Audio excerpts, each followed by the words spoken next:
Hi, this is Brandon with Precision Defensive Solutions, and today we're going to talk about the different guns that I have had the opportunity to work with, that I have owned, and why we choose what we do.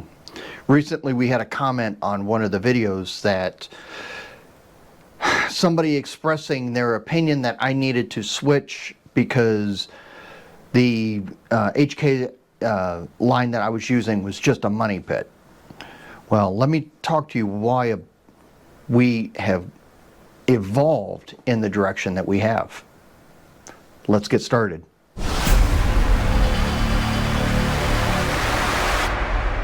So let's get into this now. So you're probably wondering, why am I taking the time to do this video, and what is it about?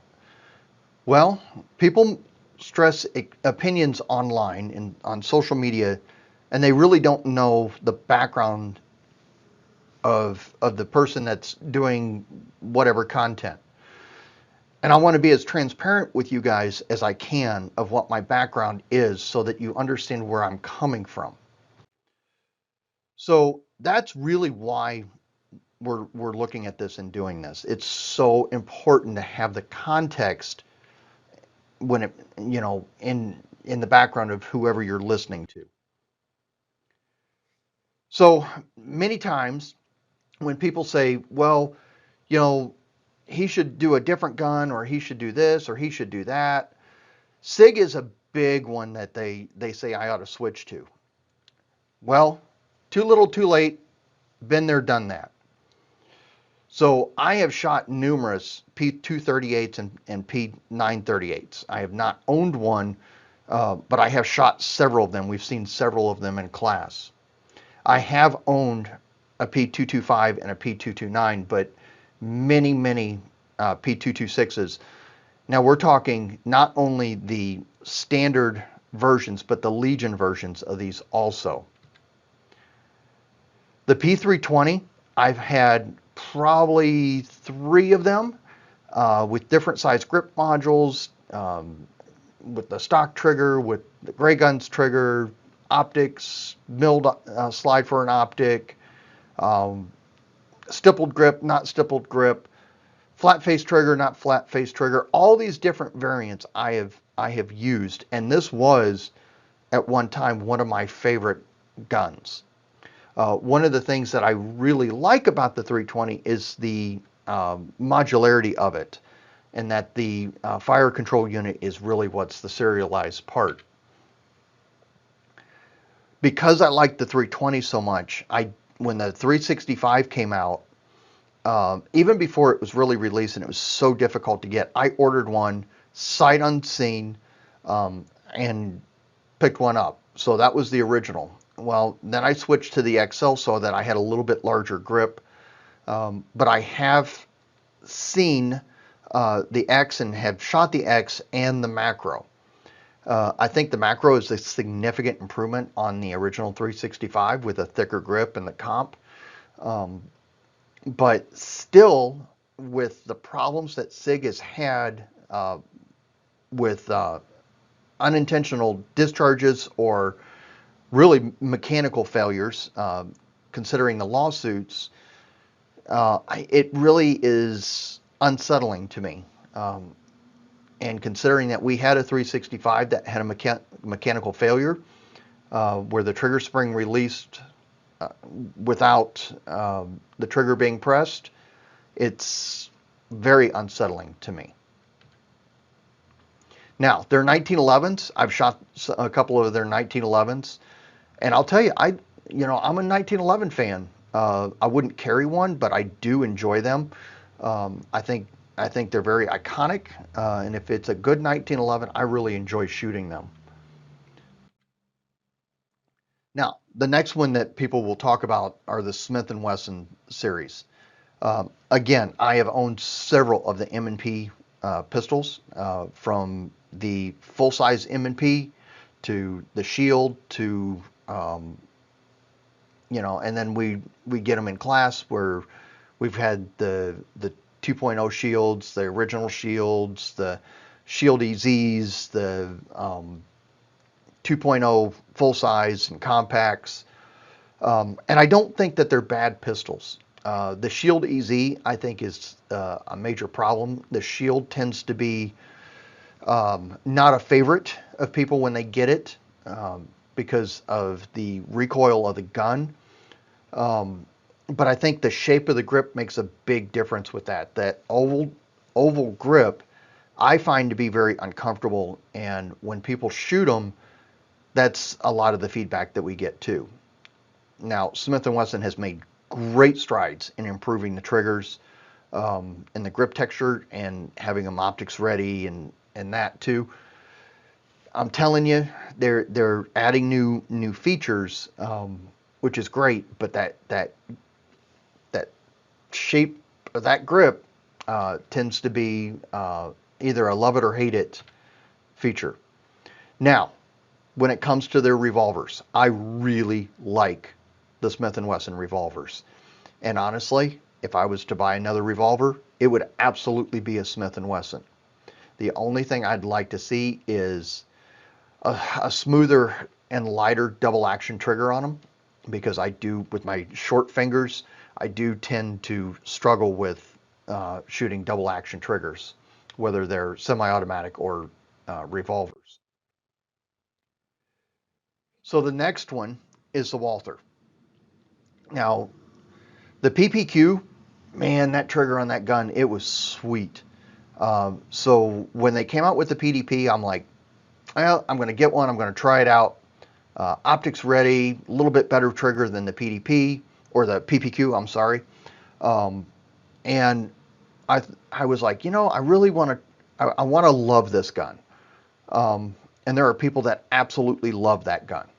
The trigger on it is outstanding, outstanding.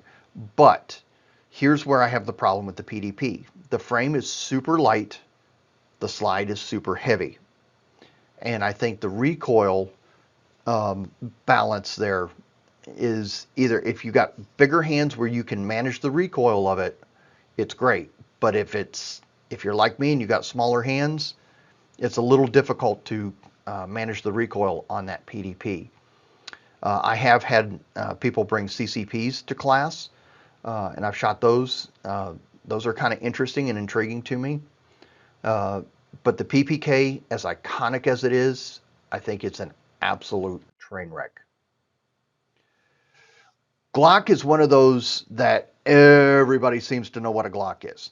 But yet, it is also probably the #1 brand that I hear from students that they'll try anything, but just don't put a Glock in their hand. They don't like the look of them. They don't like the feel of them. And it's just one of those things. I'm really not a big fan of these. That grip angle, they say it's very natural, and it's not. When you're canting your hand down at that angle to be able to do that and grip that gun that way, the bend in the wrist is not a natural thing. It does align your thumbs up, but it's really not a very natural grip. Now, I have owned several Glocks, Gen 4 and Gen 5, both the G19s, the G45s. I did have a G42 in 380. That was an okay gun. It wasn't great. I'm not a big fan of the 380. They're kind of anemic, and they're really not that reliable. I've shot the Glock 44s in 22. I've shot, Glocks in 10 millimeter and 45 and 9 and 40. And I just, as much as I've tried to warm up to them, I cannot warm up to them. And from what we've seen in classes, most of our students really don't like the feel of them either. Now, shadow systems. They've got their fanboys. I mean, big time fanboys. But what I have seen in class is the lack of reliability and the lack of consistency. Now, there's supposed to be a Glock clone where all the features that you would do to a stock Glock, stippling the grip, optics ready, comps, things like that. They're very innovative and they're really cool pistols. And I purchased one. I got an MR920, and I really wanted to like that gun. Um, but I had a 90% failure rate in it. Now, I know that they have a break-in period. I don't understand why a Glock clone has a break-in period when every other polymer pistol on the market does not. And they work out of the box or they don't. Now, when I got it at the height of the pandemic. Ammo was outrageously expensive. And to put 200, 250 rounds down range just to see if the gun would work was unacceptable to me. I've had them in class. I've seen the same problems that I had with failure rate, even after, well after the break-in period. I really don't think that this is a very good option. Now, CZ makes some pretty awesome pistols, from the P10 to the 75. The P10 is, I think, a great entry into the gun world. It's very budget friendly. They tend to be very reliable. Um, the triggers are okay. I think they're better than Glocks, but they're still not outstanding. I believe you can get those optics ready now, which is a big plus. Uh, but the reliability is kind of a big push for me when I recommend guns, and what I like. So those are pretty okay, especially if you're on a budget and you want something that's still going to be reliable enough for you to trust, but you don't have a huge budget to spend. And honestly, the price differences in the guns are so little anyway. Now, the CZ75, uh, for a metal frame gun, I really like that gun. The one thing I don't like about that gun is the slide, and it being so thin that it's really hard to function the slide by hand. Now, I did own a Dan Wesson. In fact, I owned a couple of them. My first one was a Dan Wesson Valor, and it was in stainless. It was a great gun. I mean, for the price point, this thing was, it ran really well out of the box. And then when we hit about the 800, 900 round mark, it started having failures to eject. It was very inconsistent, and it just didn't want to work well. So no matter how much lube, no matter how much tension on the uh, extractor, nothing wanted to get this thing to run well. And I did have a smaller one that I had gotten for carry, which I really liked. And, I had the VZ grips, and but I'll tell you, the reliability of these for their price point, I was not impressed with them. Now, Ruger is another one that people tend to go to with a budget-minded feature. Now, don't get me wrong, I really like their rifles. In fact, I've got a Ruger rifle that I really like. Uh, don't shoot it very often just because I don't have time to, but I really like the rifle. I like the features of it. It's super accurate. The trigger is really good, and it's definitely something I would recommend. Their pistols, their EC9, LC9, um, LCP, their security line is not something I would recommend. They're super light. Their reliability is hit and miss from what I've seen. Either they work or they don't. But like the LC9, the LCP, the EC9s, they're so small, they're very difficult to shoot well. Um, and that's a big factor in that. So, but I've shot several of those. Now, here's another one. You get the fanboys. There's people that just absolutely love their XD pistols. And I've had several of them in class. I really have not seen a significant amount of issues with them. I know other friends of mine have seen major issues with the XDs in their classes. I haven't seen that so much, but I also haven't seen them in really high round count courses either.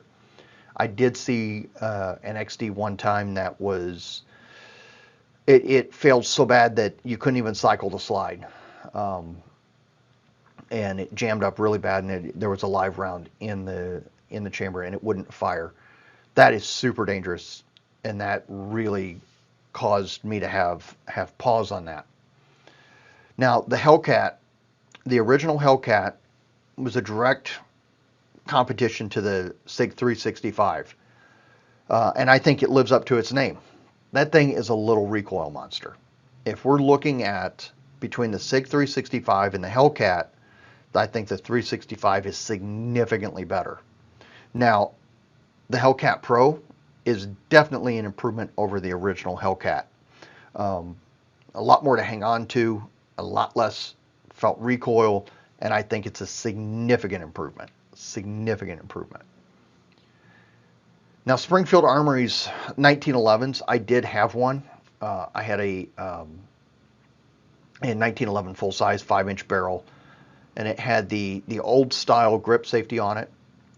Well, I had that gun completely customized, where I had the frame trimmed down so I could put a beaver tail safety in it. So it really kind of became a commander size frame with a 5-inch slide on it. That gun, I wish I had not sold that gun, to be honest with you. But it took a lot of tuning to get it to where I really liked it.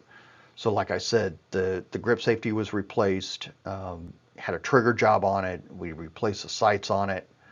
It really had a lot. The only thing I wish it had have had was an ambidextrous safety, but I do wish I had kept that gun. From the ones that I've seen in class, I've only seen a handful of them. I really haven't seen significant problems with them. Now, staccato. Now we're jumping up into the big boy. I mean, we're talking big money budget for a gun. I've shot a couple of them, and I like them. Like I said, I'm a fan of the 1911 and 2011 platforms. I like the 2011 because of the double stack and the higher capacity.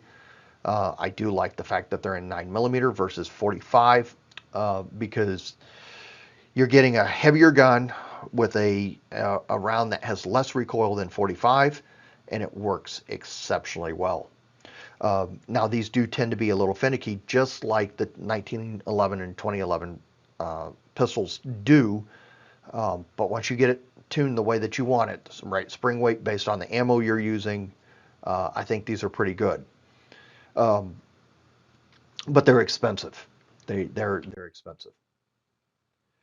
Taurus is one that I absolutely recommend that you avoid. Some of the revolvers are okay, but they're semi-automatics. I would highly recommend that you avoid those. I think there is significantly better choices for a tiny little bit more money. So if you're on a real tight budget, I would save just a little bit more, or consider buying used before I would buy a Taurus. Browning and Mossberg, great rifles, great shotguns on both companies. Browning has the Buckmark 22 pistol, which was actually my first pistol, uh, and I ran that gun until it literally died. Um, you know, well over 100,000 rounds through it, uh, and it worked. Super accurate gun. My one quirk with the Buckmarks is they're very difficult to take apart. Um, they're just not that user friendly when it comes to that. Um, I did shoot one of their 1911 380s one time. It's okay, but I wouldn't trust it with my life. Now the Mossberg pistols, the ones that I've seen, I've been fairly impressed with for their price point. Um, but I don't think that Mossberg really has put a whole lot of thought into the pistol. It is definitely a budget friendly pistol, but from what I've seen, they work fairly well. Kimber is another one that I would absolutely avoid. They make beautiful guns. I mean, like beautiful guns uh, that just don't work worth a crap. Um, I've had several of them. I had one 1911 that the frame actually cracked, and Kimber refused to warranty it, uh, which really irritated me, which then I ended up getting rid of. I sold it back to the dealer that bought it, or I bought it from, and at a significant loss, by the way, because of the gun. Um, I mean, we're talking a $600 loss on the gun. Um, and I got rid of them because when I saw what their customer service was like, the fact that they didn't want to work right, um, I was done with them. I would avoid spending your money on those unless you just want a gun that is just a work of art and it's just pretty, right? Um, Now, Beretta is another one. Beretta is an outstanding company. I'm a big fan of the Beretta 92s, in particular the Beretta 92G. I don't really care for the F model because the safety and the way the gun functions, but I do really like the 92G. I have owned a 92G and I've owned a 92D. Um, I would say that if you're going to have a Beretta, I would absolutely get one of the 92Gs from Langdon Tactical, or send yours in to them and let them do the trigger. You sure would not regret doing that. Those triggers on the LTT versions are absolutely amazing. Absolutely amazing. So, how did we come down to the path of settling in to working with HKs? Well, going through all these different guns that we've had in class, um, that students have brought in, guns that we have owned, um, because for several years I had Glocks, I had SIGs, I had Smith and Wessons, um, and I had all these different guns for students to try. Um, and when I added the VP9 to that, nobody wanted to shoot anything else at that point. Everybody wanted to shoot the VP9. So we went out, we got another VP9. And then we went out and we got another VP9. And we just started adding in. Well, a year ago, I became a brand ambassador for Heckler & Koch because of the reliability of the guns that we had seen, and because it was absolutely the number one gun that students wanted to use in our classes. So that's how we ended up going to H&K. It is the only gun, honest to God, that I have never switched from my carry gun within a year. Um, I've been carrying a VP9 for 4 years. I absolutely love it. Absolutely love it. The VP9s, most of the VP9s that we have well over 5,000 rounds. Some of them are approaching 10,000 rounds just in our student guns. My training gun is approaching 19,000 rounds. Um, Keeping in mind that I don't shoot a whole ton on my own. Most of that is just through classes and doing demos. Um, and we've never had a failure in them. Not a mechanical failure. The failures that we've seen in them are typically from limp wristing or something that's user induced, but not a mechanical failure. This is why we go with Heckler & Koch. The engineering on the guns is significantly more in depth than what you see out of the Glocks and different guns. And the reliability is outstanding out of the box. So make sure that as you start to make assumptions of why somebody uses something, understand why they're using it, because it really makes a difference. So we really appreciate you following the channel. If you, as always, if you got any questions, please leave a comment, reach out to me. Um, and if you want to train, you know, check our website for upcoming classes if you're in the area. I'm going to be doing a diagnostics class, or dynamics class, I'm sorry, pistol dynamics class in Lafayette, Indiana in July. We're definitely looking for some people to do that. Lafayette's pretty easy to get to from, you know, pretty much everywhere from, you know, from Kentucky, Tennessee, Ohio, Illinois. It's really easy to get to. So I hope you'll come out and do that. It's a 2-day class. It's going to be taught with Chris Greasy from the Practical Guardian, who's based in Lafayette, who's an outstanding instructor, who's going to be talking about movement and different things. And Chris is coming not only from a private citizen context, but also a law enforcement context. And I think you'll get an absolute lot of knowledge and skill building tips out of that class. So we'll talk to you soon, everybody. Be safe and take care.